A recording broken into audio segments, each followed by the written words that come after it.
ewúrẹ́ lọ sóde ìwárọ̀ ewúrẹ́ ò móhùn wọn wọ́n pe ewúrẹ́ sóde ìwárọ̀ àgùntàn lọ sóde ìwárọ̀ àgùntàn ò móhùn wọn wọ́n pa àgùntàn sóde ìwárọ̀ ajá lọ sóde ìwárọ̀ ajá nìkan ló móhùn wọn ó ní mo kí yín gbogbogbò ká mọ́kò ká fi ṣolórí ká mọ́sà ká fi ṣe gbákejì rẹ̀ kẹsẹ̀ kó wá bònà ẹsẹ̀ kan wá ní bònà káwo má délé ẹ kú lé là ń kára lé o ẹ káàbọ̀ là ń kérò ọ̀nà wọ́n ní bá a bá déwájú lé baálé ilé là ń kí elégbèje àdó bá a bá dé ọ̀dẹ̀dẹ̀ lé ìyálé ilé là ń kí elégbèje ìlẹ̀kẹ̀ mo kí yín nílé lóko lájò àti lẹ́yìn òdì a kú bí ojú ọjọ́ ṣe rí àní ojú tẹ́ ẹ fi ń wò mí ò ní fọ́ bẹ́ẹ̀ létí tẹ́ ẹ fi ń gbọ́ mi ò ní dì mo ṣe bẹ́ẹ̀ mo balẹ̀ gùdẹ̀ sórí ètò Muhammadu Akówódé baba Kórèdé tí gbogbo èèyàn ń pè ní ohun ìfẹ́ SOMIDA Sẹ́ríkì ọlọ́pọlọ nàmbọ̀ wọ́nà máyégún gbogbo sọ̀rọ̀ àrí ìlú ni mí àwa lọmọ oníjà kòmánà àjànímọ̀gún ni mí ará àjámọ̀ àwa lọmọ epo ń pọ́n roro àjà ń rọ̀ ṣẹ̀ à ń torí àjájà àjàníta níjà lẹ́yìn kùlé òun ṣèbá pọ́n bẹ́kọ rẹ lórúkọ tí wọ́n ń pàjà ta ni Abija wàrà bí ẹkùn ta ni Ajílẹ́yẹ ìbáṣepọ̀ wo ní bẹ láàrin àwọn méjèèjì kí ló fàjà láàrin Abija àti àfà Ajílẹ́yẹ gbogbo ẹ̀ ẹ gbọ́ wìrìwìrì lórí ètò yìí lọ́jọ́ tèmi mò ń bọ̀ mi tí ì dé. kò sẹ́yẹ náà tí ó dorí kodò bí àdán àfẹ̀yí tẹ̀jẹ̀ ó tẹnu rẹ̀ jáde ìrírí ayé TV àwa ni bàbá. mo kí yín ẹ káàbọ̀ padà lẹ́ẹ̀kan sí i lórí ìkànnì ìrírí ayé TV gbogbo ẹ̀yin tẹ́ ń gbọ́ wa tẹ́ ń wò wá tẹ́ ẹ̀ tí ì darapọ̀ mọ́ wa lórí ìkànnì yìí ẹ wo ibi pupa tí wọ́n kọ subscribe sí nísàlẹ̀ yìí tó bá tún kù ní pupa ẹ tí ì darapọ̀ mọ́ wa nù ẹ bá wa tẹ̀ ẹ́ kó di funfun ìgbà yẹn lẹ tó darapọ̀ mọ́ wa lórí ìkànnì yìí kẹ́sì má gbàgbé à ń retí ìrànlọ́wọ́ látọ̀dọ̀ yín o ẹ ràn wá lọ́wọ́ lórí ètò yìí kẹ́ lè mọ gbádùn wa jù báyìí lọ bóyá ẹ bá fẹ́ gbé ìpolówó ọjà fún wa àbí ìrànlọ́wọ́ náà lẹ fẹ́ gbé fún wa lórí ètò yìí ẹ bá ohun ìfẹ́ SOMIDA sọ̀rọ̀ lórí WhatsApp pẹ̀lú nọ́mbà tẹ́ ń wò lórí ẹ̀rọ yín lọ́wọ́lọ́wọ́ yìí +229 97 74 76 51 fún àǹfààní ẹ̀yin tí ẹ gbọ́ English ẹ tẹ +229 97 74 76 51. mo kí gbogbo ohun ìfẹ́ SOMIDA fansa lórílẹ̀‐èdè Nàìjíríà ẹ ṣeun ẹ kú ìfẹ́ ẹ kú àdúrótì ọba mi Elédùà kò ní padà lẹ́yìn yín o àjọ lájọṣe pẹ́pẹ́pẹ́ lórí ìkànnì yìí. àníta ni Abija wàrà bí ẹkùn ta ni àfà Ajílẹ́yẹ ìbáṣepọ̀ wo ní bẹ láàrin àwọn méjèèjì ẹ gbọ́ ná kí ló fàjà láàrin Abija àti àfà Ajílẹ́yẹ ṣé ẹ ti wá nǹkan fìdílé àbẹ́ ẹ ti fìdílé nǹkan ó yá ẹ jẹ́ ń ṣí gàba lórí ètò ìrírí ayé TV àwa ni bàbá. ẹ káàbọ̀ padà lẹ́ẹ̀kan sí i lórí ìkànnì ìrírí ayé TV ẹ jẹ́ ń kọ́kọ́ bẹ̀rẹ̀ látọ̀dọ̀ Ajílẹ́yẹ náà gbogbo àwa tá a bá mọ ẹni tí wọ́n ń pè ní Ajílẹ́yẹ Ẹlẹ́hàjà Yẹ̀kínì Ajílẹ́yẹ ó jẹ́ ẹnìkan tí máa ń yọ sinimá àgbéléwò jáde ọmọ bíbí ìlú Òṣogbo sì ní àfà Ajílẹ́yẹ ọ̀pọ̀ eré sinimá rẹ̀ máa ń dá lórí ìhùwàsí àwọn àjẹ́ àti àwọn iṣẹ́ ibi tí wọ́n máa ń ṣe lára àwọn sinimá tí àfà Ajílẹ́yẹ ti yọ jáde ní Kòtò Ayé Kòtò Ọ̀run Ìdè Ẹran Ìyá Òṣogbo Ayé Aláyé àti bẹ́ẹ̀ bẹ́ẹ̀ lọ mélòó la fẹ́ kà nínú Ayé Adípèlé ẹ má gbàgbé oṣù kẹwàá ọdún 2006 ìyẹn 2006 ní àgbà òṣèré ní àfà Ajílẹ́yẹ dágbére fáyé kó dìgbà òṣè àárẹ̀ oṣù mẹ́ta ló sì bá bàbá fira tí bàbá fi jáde láyé bí onírèsé bá kọ̀ kóhun ò fi gbá mọ́ èyí tó ti fi sílẹ̀ ò ní parun.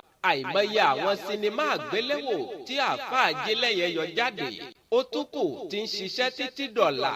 ẹ wá gbọ́ná ta ni Abija wàrà bí ẹkùn. mo lẹ́ gbọ́ wìrìwìrì lọ́jọ́ tèmi mò ń bọ̀ mí tí ì dé. Ìrírí Ayé TV, ìkànnì tí ń kọ́ni lọ́gbọ́n tí ń fúnni lóye. ẹ káàbọ̀ padà sórí ìkànnì Ìrírí Ayé TV. àní Abija wàrà bí ẹkùn òun ni Elhaja Tajudina Oyewole, ṣùgbọ́n ọ̀pọ̀lọpọ̀ èèyàn á mọ̀ pé ní Abija àbí kí wọ́n sọ yín pé Abija wàrà bí ẹkùn. ipa tí bàbá yìí máa ń kó nínú eré sinimá ni babaláwo, oníṣègùn, gbogbo èèyàn ló sì máa ń gba tiẹ̀ torí ṣe ló gbóná bí àpáàrà nínú àwọn sinimá àgbéléwò. kódà gan lára ohun táwọn olólùfẹ́ rẹ̀ máa ń sọ ni pé Abija ti ń lo ẹ̀rọ ìbánisọ̀rọ̀ ìbílẹ̀ kó tó di pé òyìnbó gbé fóònù jáde. tẹ́ ẹ bá sì wò ó lóòótọ́ Abija ní àdó kan tí mo ń lò gẹ́gẹ́ bí ẹ̀rọ ìbánisọ̀rọ̀. ìbáṣepọ̀ ó ló wà láàrin Abija àti àáfàá Ajílẹ́yẹ. ọmọọṣẹ́ ni Abija jẹ́ fún àáfàá Ajílẹ́yẹ nínú iṣẹ́ eré tíátà. àwọn eré tí ọ̀gá rẹ̀ Ajílẹ́yẹ sì máa ń yọ jáde ni Abija máa ń kópa nínú rẹ̀. tí ẹ bá wo Kòtò Ayé ẹ rí i pé ipa ribiribi ni Abija kó nínú rẹ̀. tí ẹ bá tún wo Kòtò Ọ̀run Abija ò gbẹ́yìn níbẹ̀. Ọ̀pá Ajé àti bẹ́ẹ̀ bẹ́ẹ̀ lọ gbogbo rẹ̀ lẹ́mọ̀ bá Abija pàdé nínú rẹ̀ torí pé iṣẹ́ ọ̀gá rẹ̀ Ajílẹ́yẹ ni. kí ló wá fàjà láàrin Abija àti ọ̀gá rẹ̀ Ajílẹ́yẹ? ibi tá ń lọ gangan rèé, ṣùgbọ́n ẹ jẹ́ ń dátọ́ díẹ̀ mìíràn. ẹ máa bá mi bọ̀ pẹ̀lẹ́pẹ̀lẹ́ lórí ètò. kò sẹ́yẹ náà tí ó dorí kodò bí àdán, àfẹ̀yí tẹ̀jẹ̀ ó tẹnu rẹ̀ jáde. Ìrírí Ayé TV, àwa ni bàbá. mo kí yín ẹ káàbọ̀ padà sórí ìkànnì Ìrírí Ayé TV. àní nínú fídíò kan tí iléeṣẹ́ amóhùnmáwòrán Òjòpa Gbogbo gbé jáde.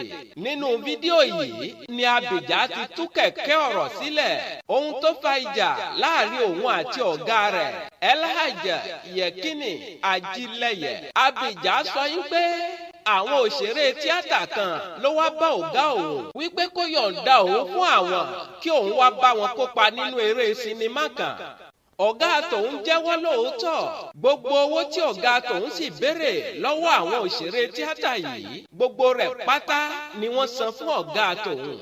ṣùgbọ́n ọ̀gá òun kìlọ̀ fún òun yìí pé òun àti Fádèyí Olóró kò gbọ́dọ̀ kópa papọ̀ nínú eré sinimá yìí. ṣùgbọ́n ọ̀rọ̀ bẹ́yìn yọ ò nígbà tí àwọn délùú Èkó níbi tí eré sinimá yìí yóò ti máa wáyé. ẹgbọ́n náà kí ló ṣẹlẹ̀ nílùú Èkó níbi tí wọ́n ti fẹ́ ya sinimá yìí? mò ń bọ̀ mí tí ì dé.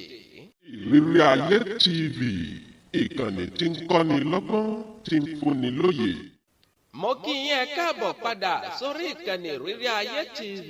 Abija ní nígbà tí mo délùú Èkó àwọn ẹni tí wọ́n ní eré sinimá yìí wọ́n gbé èmi àti Fádèyí Olóró papọ̀ tí èmi àti Fádèyí Olóró sì bára wa fà á gidi gan nínú eré yìí torí mi ò lè kọ̀ fún wọn mọ́, mi ò lè fà sẹ́yìn wípé mi ò ṣe mọ́.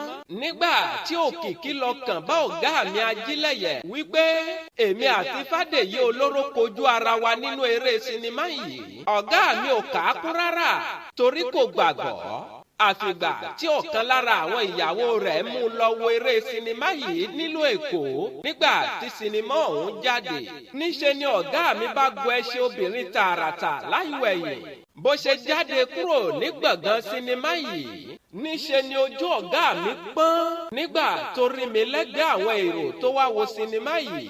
Abija ní ohun tí èmi rò lọ́kàn ni pé ó dàbí wípé ọ̀gá mi ti ń gbèrò láti gbé ìgbésẹ̀ yìí wípé kó gbé èmi àti Fádèyí Olóró papọ̀ nínú eré kan tí àwọn ẹni yìí sì ṣíwájú rẹ̀ ṣe bẹ́ẹ̀. ohun táwọn aráalé náà sì fẹ́ nìyẹn, kí alágbára méjì gbéná wojú ara wọn nínú sinimá.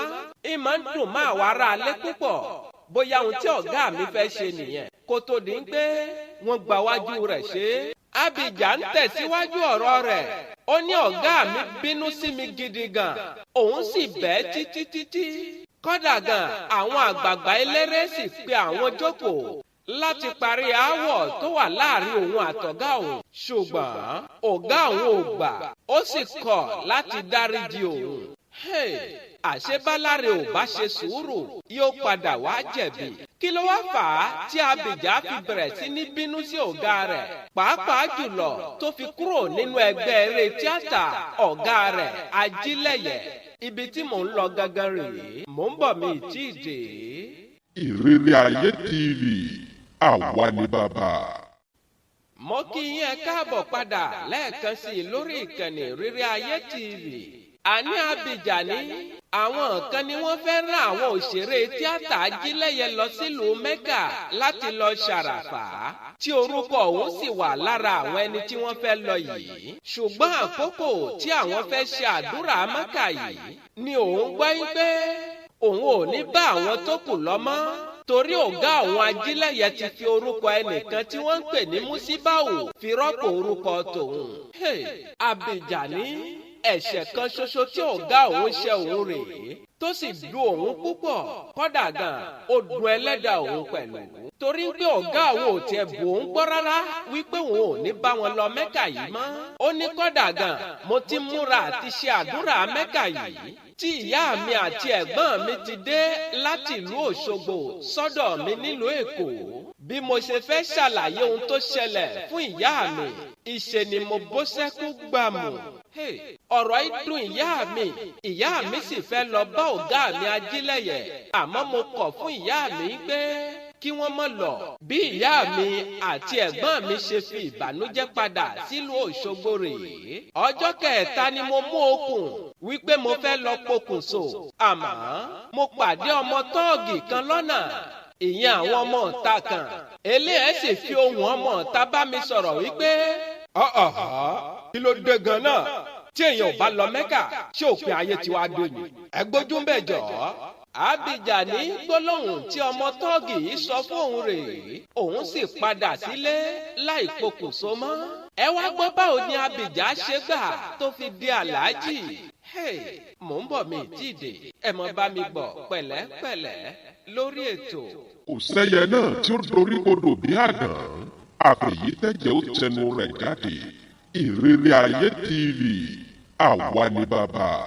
Abija ní lẹ́yìn ọdún mẹ́ta òun ṣe àìsàn kan tó lágbára gan. Kódà gbogbo ayé ló gbọ́ nípa àìsàn yìí. Ṣùgbọ́n ní kété tí ara òun bọ̀ sípò padà ni ọ̀nà bá là fún òun. Abija ní ìlú mọ̀ọ́ká pèdèpèdè kan tí ń pèdè àrà ní rédíò Ayéfẹ́lẹ́. Òun ló pe òun fún ìfọ̀rọ̀wánilẹ́nuwò, ṣé íńtávíù lẹ́mọ́ ń pè é. Kódà gan ó ní ẹni yìí tún fi owó tóun ó fi wọ mọ́tò ránṣẹ́ sí òun. Ṣùgbọ́n ìṣe ni òun fi owó yìí jẹun tí òun ò sì ka ìpè rẹ̀ kún rárá. Abija ní ẹni yìí tún pè mí lẹ́ẹ̀kejì tó sì tún fi 5,000 náírà, ìyẹn 5,000 naira ránṣẹ́ sí òun gẹ́gẹ́ bí owó tóun ó fi wọkọ̀. Ṣùgbọ́n òun padà lọ lẹ́yìn tí àwọn parí ètò ní obìnrin kan tí wọ́n ń pè ní Alájà Kẹrímùláì. Ẹ wò ó tí n bá ṣe orúkọ yìí pé ẹ má fi ṣèbínú. Ó ní Alájà yìí ló bá pe òun, ó sì fún òun ní 50,000 náírà, ìyẹn 50,000 naira. Alájà yìí sì tún ṣe ìlérí fún òun pé òun yóò ràn òun lọ sí Mẹ́kà, torí ó gbọ́ lórí ètò yìí pé òun ò tí ì di Àlájì. Kábíyèsí Ọlọ́run, àṣé èèyàn lọ́lọ́run yóò rán sí èèyàn. Ọlọ́run gbé aláàánú dìde sẹ́mi náà, kémi náà tiẹ̀ rí aláàánú kan ṣoṣo tó ju 1000 aláàánú lọ, kó wá fa èmi náà gòkè. Ẹ bá ń ṣàmì àdúrà, ìwọ náà wí tìyẹ. Ẹ̀gbọ́n náà ṣé ìyá yìí ló padà rán Abija lọ sí Mẹ́kà àbí ìyá yìí kọ́? Mò ń bọ̀ mi tí ì dé. Ìrírí Ayé TV, ìkànnì tí ń kọ́ni lọ́gbọ́n, tí ń fúnni lóye. Ẹ káàbọ̀ padà lórí ìkànnì Ìrírí Ayé TV. Abija ní òun ò ka ìlérí ìyá yìí sí rárá, òun ò sì fi ọkàn tòun síbẹ̀. Kódà gan òun ò sọ fẹ́nìkankan wípé ẹnìkan lòun fẹ́ rán òun lọ sílùú Mẹ́kà títí fi kan ìyàwó ilé òun gan òun ò fi tó létí títí di ìgbà tí wọ́n ní kí àwọn wá fún ìdánilẹ́kọ̀ọ́ iṣẹ́ Mẹ́kà àti gbígba ẹrù tí àwọn yóò kó lọ sí Mẹ́kà. Abija ní àsìkò yìí lòun tó pe ìyàwó tòun wípé kó wá sí òun lọ síbì kan. Ibẹ̀ níyàwó tòun sì ti mọ̀ yí pé òun fẹ́ lọ sílùú Mẹ́kà. Ìyàwó tòun sì bá òun jà gidi gan torí pé òun ò bú gbọ́ rárá. Díẹ̀ ló kù kí àárín tàwọn sì dàrú. Ṣùgbọ́n òun padà lọ sílùú Mẹ́kà yìí. Kódà gan àràfà alálọ̀bọ̀ lòun fi ṣe. Ọlọ́run gbé aláàánú pàdé mi náà kémi náà tiẹ̀ lọ Mẹ́kà kí n lọ fojú gan ní sàré ànábì. Mo ní ìwọ náà lè wí tìyẹ. Ìrírí Ayé TV, àwa ni bàbá. Elhaja Tajudina Oyewole Abija warabiẹkùn bàbá wa kéde yín pé òun àti ọ̀gá òun Elhaja Yekini Ajílẹ́yẹ àwọn padà parí aáwọ̀ tó wà láàrin àwọn kò sì síjà mọ́ kó tó di pé ọ̀gá òun Ajílẹ́yẹ ó jáde láyé ní ọdún 2006. Abija sì ní àwọn sì dárí ẹ̀ṣẹ̀ jìra tàwọn àwọn sì rẹ́ padà. Kódà gan ọ̀gá òun pè òun láti wá kópa nínú sinimá rẹ̀ kan kó tó di pé ó jáde láyé. Òun ò sì ká ẹ̀ṣẹ̀ kankan sí ọ̀gá tòun lọ́rùn nítorí ẹ̀gbọ́n ló jẹ́ sí òun àwọn sì súnmọ́ra tàwọn pẹ́kípẹ́kí. Àṣẹ arẹ́májà kan ò sí ajàmọ́ parí ni ò dára. Báyìí ní ìbáṣepọ̀ Alhaji Yekini Ajílẹ́yẹ àti Elhaji Tajudina Oyewole Abija warabiẹkùn ṣe lọ́gbà. A sì ń gbà á ládùúrà yìí pé kí o bá mi àláwùrábì kó bá wa kẹ́ ẹni tó ti kú kó sì bá wa dá ẹ̀mí ẹni tó wà láyé sí. Ẹ bá ń ṣàmì àdúrà. Kò sẹ́yẹ náà tí ó dorí kodò bí àdán àfẹ̀yí tẹ̀jẹ̀ ó tẹnu rẹ̀ jáde. Ìrírí Ayé TV, àwa ni bàbá. Ẹ wò ó mo ní tẹ́ ẹ bá gbádùn rẹ̀ ẹ bá ń tẹ láìkà ìyẹn àtàǹpàkò tó gbẹnu sókè nísàlẹ̀ yìí. Gbogbo ẹ̀yin náà tẹ́ ẹ sì ń gbọ́ wa tẹ́ ń wò wá tẹ́ ẹ tí ì darapọ̀ mọ́ wa lórí ìkànnì yìí. Ẹ wo ibi pupa tí wọ́n kọ subscribe sí nísàlẹ̀ yìí. Òun ni kẹ́ ẹ tẹ̀ kẹ́ ẹ fi darapọ̀ mọ́ wa lórí ìkànnì yìí. Kò ní jẹ́ kẹ́ ẹ mọ pàdánù àwọn ètò wa ní kété tá a bá ti bọ́ sórí ètò. Kẹ́ ẹ sì tún mọ bá wa pín kiri fún àwọn èèyàn yín kí wọ́n lè darapọ̀ mọ́ wa lórí ètò yìí. Kẹ́ ẹ sì mọ́ gbàgbé à ń retí ìrànlọ́wọ́ látọ̀dọ̀ yín o. Ẹ ràn wá lọ́wọ́ lórí ètò yìí kẹ́ ẹ lè mọ gbádùn wa jù báyìí lọ. Bóyá ẹ bá fẹ́ gbé ìpolówó ọjà fún wa àbí ìrànlọ́wọ́ náà lẹ́fẹ́ gbé fún wa lórí ètò yìí. Ẹ pè ohun ìfẹ́ SOMIDA sórí nọ́mbà tẹ́tìmọ̀ bí ẹni mowó +229 97 74 76 51. Fún àǹfààní ẹ̀yin tẹ́ gbọ́ English ẹ tẹ +229 97 74 76 51. Ẹ ṣeun púpọ̀. Ìrírí Ayé TV, ìkànnì tí ń kọ́ni lọ́gbọ́n tí ń fúnni lóye. Ẹ̀yà agbè mi ṣetán rèlú ìdáró bẹ́ẹ̀ lẹ́yà àlùkò mi ṣetán rèlú ìkósùn lékèlékè mi ṣetán rèlú ìkẹfùn. Mímọ fẹlẹ́ ìṣèlọ lọ́jọ́ tèní mi ò ní lọ̀lọ́ ẹja tó lọ tí ò dé sàlẹ̀ omi bẹ́ẹ̀ ni mi ò ní lọ̀lọ́ kọ̀ǹkọ̀ tó lọ tí ò dé sàlẹ̀ odò. Èmi ní mọ̀ wá ẹ̀yin ní mọ̀ bá ọ̀bẹ ní bẹ́ṣọ àtẹlẹsẹ̀ á sì gbẹ̀nà wò ẹni tó bá ní mọ́bọ̀ òun ní ní débà o. Muhammadu Akówódé baba Kórèdé tí gbogbo èèyàn ń pè ní ohun ìfẹ́ SOMIDA Sẹ́ríkì ọlọ́pọlọ number 1 máyégún gbogbo sọ̀rọ̀. Mo ń dágbére lórí ètò kì í ṣe ti kú kì í ṣe tààrùn.